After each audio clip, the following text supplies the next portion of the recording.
Sunay. Neftçiymişlə oynaya gedirik. Gedək. Hə, gedək. Kimi udacaq neftçi, hə? Hə, kimi? Görək də, udmalı deyib ön neftçi. Başqa yolumuz yoxdur. Getdik.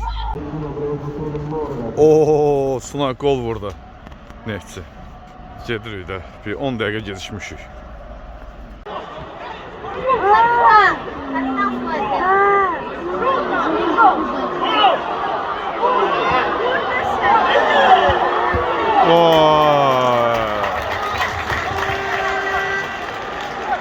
Ver Emin, vur bir dənə.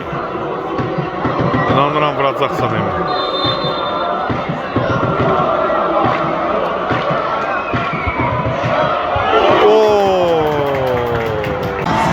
Super Emin, axır ki vurdun, çəkə bilməsəm də vurdun.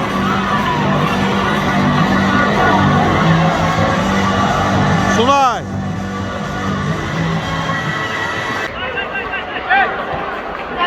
Çox təəssüf vurdu. İmişli neftçiyə qol vurdu, çox təəssüf.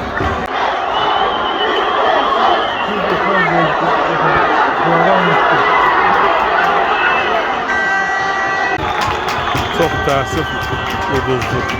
Neftçi uduzdu.